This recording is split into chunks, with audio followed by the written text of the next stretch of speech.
Bismillahirrahmanirrahim. Assalamualaikum warahmatullahi wabarakatuh.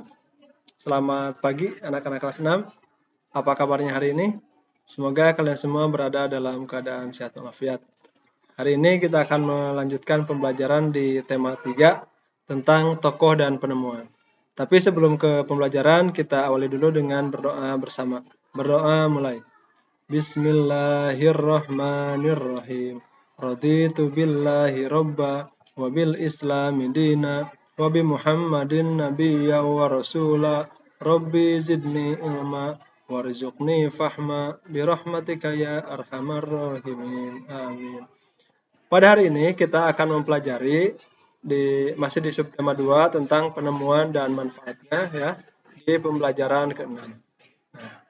Sebelumnya kita telah mempelajari tokoh penemu di bidang olahraga bola basket ya, yaitu James Naismith. Ya. Tahukah kalian bahwa olahraga badminton itu merupakan jenis olahraga yang awalnya itu berasal dari nama sebuah rumah atau istana ya di kawasan London, Inggris. Nah, bidang olahraga badminton ini sekarang bahkan dari dulu juga sudah populer di Indonesia ini, bahkan negara kita, Indonesia itu merupakan negara yang patut diperhitungkan dalam olahraga badminton. Karena para atlet dari Indonesia itu, mereka tercatat dan menggoreskan sejarah yang baik ya di kejuaraan dunia, baik itu di Thomas ataupun di Olimpiade dan sebagainya, itu sering sekali mendapatkan medali emas. Salah satunya dari kita juga kan, dari Tasikmalaya juga itu dulu ada legenda badminton yang bernama Susi Susanti. Kemudian sekarang masih banyak seperti dulu itu ada Taufik Hidayat, kemudian sekarang ada tokoh-tokoh muda seperti Kevin ya, dan banyak sekali yang lainnya itu merupakan atlet-atlet badminton yang memiliki prestasi sangat luar biasa. Nah, sejarah penemuan badminton itu bisa kalian baca di halaman 105 ya. Nama badminton berasal dari sebuah rumah atau istana di kawasan Gloucestershire, sekitar 200 km sebelah barat London, Inggris. Badminton House, demikian nama istana tersebut, menjadi saksi sejarah bagaimana olahraga ini mulai dikembangkan menuju bentuk yang sekarang. Di bangunan tersebut, sang pemilik, Duke of Beaufort dan keluarganya pada abad ke-17 menjadi aktivis olahraga ini. Akan tetapi, Duke of Beaufort bukanlah penemu permainan itu. Badminton hanya menjadi nama karena dari situlah permainan ini mulai dikenal di kalangan atas dan kemudian menyebar. Badminton menjadi satu-satunya cabang olahraga yang namanya berasal dari nama tempat. Silakan kalian yang memiliki bakat atau kemampuan dalam badminton, silakan lebih giat lagi berlatih untuk mengasah diri, kemampuan diri ya. Siapa tahu kedepannya nanti di antara kalian itu ada yang bisa menjadi atlet badminton dan bisa masuk ke pelatnas ya, sehingga bisa mengharumkan nama Indonesia. Berikutnya pada kegiatan Ayo Membaca, silakan kalian baca pada halaman 106 yaitu tentang pensil si kecil yang amat penting. Nah, kalian tahu siapa itu penemu pensil? Atau apa itu kegunaan pensil? Pensil sangat berguna sekali ya, terutama dalam bidang pendidikan. Untuk menulis, juga untuk menggambar, untuk membuat desain-desain juga, itu biasanya menggunakan pensil. Nah, tahukah kalian siapa penemu pensil? Nah, beliau adalah Nicolas Jacques Conte. Nah, ia adalah seorang pria berkebangsaan Perancis. Pensil itu dulunya hanya menggunakan batu grafit ya, yang kemudian dibungkus oleh kulit domba, kemudian diikat. Nah, itu digunakan oleh para seniman untuk menggambar atau untuk menulis. Nah, seperti itu. Tetapi pada saat itu penggunaan seperti itu membuat tangan menjadi kotor, sehingga hasil tulisan, hasil coretannya itu malah menjadi kurang bagus gitu, karena ada noda-noda dari bekas tangan. Sehingga kesininya pembuatan pensil itu ditemukan cara yang modern ya. Salah satunya itu dengan mencampurkan tanah liat, kemudian dibuat dalam bentuk buletan panjang seperti itu. Nah, kemudian dimasukkan ke dalam atau dibungkus dengan lapisan kayu. Itu silakan kalian juga kalau mau menonton silakan tonton, ada di tayangan laptop si Unyil. Nah, ya, ada tentang pembuatan pensil.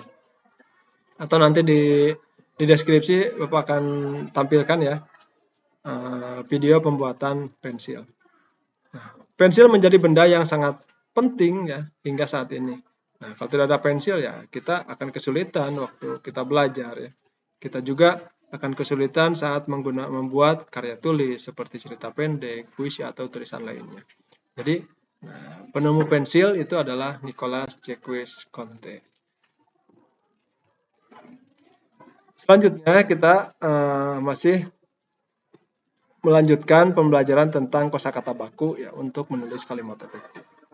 Masih ingat apa itu kalimat efektif? Yaitu kalimat yang sesuai dengan tata bahasa, baik dari segi ejaan dan tanda bacanya. Kalimat efektif tersusun secara sistematis dan mudah dipahami. Kalimat efektif itu biasanya ditulis dengan menggunakan kata-kata baku ya, yang ada pada KBBI. Nah, pada teks yang tadi kalian baca itu banyak sekali kalimat-kalimat yang tidak efektif dan tidak menggunakan kata baku. Silahkan nanti ditandai ya untuk kita pelajari lebih lanjut pada pertemuan berikutnya. Nah, sebagai lembar kerja kalian pada hari ini, silahkan baca kembali teks tentang pensil si kecil yang amat penting. Nah, kalian temukan informasi penting pada teks tersebut, kemudian tuliskan pada tabel berikutnya. Paragraf 1 itu tentang topik masalah, paragraf 2 tentang deret penjelas, paragraf 3 juga tentang deret penjelas, dan pada paragraf 4 itu berisi kesimpulan dan pesan atau pendapat dari pribadi penulis. Nah, kemudian kita melanjutkan pada pembelajaran tentang manfaat melaksanakan dan akibat tidak melaksanakan kewajiban secara bertanggung jawab. Kewajiban itu adalah sesuatu yang harus dilakukan dengan penuh tanggung jawab. Adapun hak itu adalah segala sesuatu yang harus kita terima juga dengan penuh tanggung jawab. Dalam pelaksanaannya, baik itu kewajiban ataupun hak harus dilakukan secara seimbang. Jangan melulu kita menuntut hak, tetapi kewajibannya kita tinggalkan. Juga kita jangan mendahulukan hak, tetapi kita dahulukan dulu kewajiban. Bagus seperti itu. Dahulukan dulu kewajiban, baru setelah selesai kewajibannya kita meminta haknya. Ya. Jika kewajiban tidak dilaksanakan secara bertanggung jawab, maka akan berdampak pada hak orang lain. Kita akan melanggar atau mengganggu hak orang lain. Makanya dalam pelaksanaan kewajiban itu harus dilakukan dengan penuh tanggung jawab. Seperti yang telah dicontohkan pada pembelajaran sebelumnya ya. Ini contohnya ada Jonas nih. Jonas dia itu sedang ada di lingkungan sekolah dan dia menemukan ada sampah. Nah, kemudian dia buang ke tempatnya. Itu merupakan suatu kewajiban ya, membuang sampah pada tempatnya. Apa hak yang akan diperoleh oleh Jonas? Yaitu dia akan mendapatkan atau akan merasakan lingkungan sekolah yang bersih. Kemudian dia merasakan nyaman berada di kelas atau berada di sekolah karena sekolahnya atau ruang kelasnya bersih. Ada teks tentang kewajiban dan tanggung jawab. Bapak bacakan ya. Kalian perhatikan dan silakan nanti dijawab pertanyaannya. Ani adalah putri dari Bapak dan Ibu Yakub. Pak Yakub mendaftarkan Ani di sebuah sekolah yang cukup ternama di desanya. Pak Yakub memenuhi semua kebutuhan sekolah Ani, seperti buku-buku, seragam sekolah, serta peralatan lainnya. Bu Yakub juga selalu membekali makanan sehat untuk Ani di sekolah. Ani sangat bersyukur dengan perhatian ayah dan ibunya. Ia selalu mematuhi nasihat ayah dan ibunya. Ani juga rajin sekolah, rajin belajar, dan mengerjakan tugas sekolah tanpa perlu diingatkan. Ani kemudian selalu naik kelas dengan nilai yang memuaskan. Bapak dan Ibu Yakub sangat bangga dengan Ani. Nah, silakan kalian jawab pertanyaannya ya, yang ada di buku teks kalian. Kemudian ditulis pada buku tulisnya dan nanti dikirimkan melalui link kumpulan tugasnya. Selanjutnya ada lanjutan LKPD pada bagian keduanya. Kalian baca kembali teks tentang kewajiban dan tanggung jawab, kemudian isi diagram berikut berdasarkan teksnya. Apa yang menjadi hak Ani tadi dari orang tuanya. Nah, kemudian apa dampak jika bertanggung jawab pada kewajibannya. Kemudian tuliskan lagi manfaat dari kewajibannya itu apa. Dan terakhir, tuliskan kembali, tuliskan dampak jika tidak bertanggung jawab pada kewajiban. Silakan ini boleh didiskusikan dengan teman ya. Kemudian nanti kalian isi pada link live worksheet dan diupload pada link kumpulan tugas. Di akhir silakan kalian akses soal evaluasinya pada joinmyquiz.com dengan masukkan kode berikut. Sampai di sini dulu pembelajaran kita hari ini.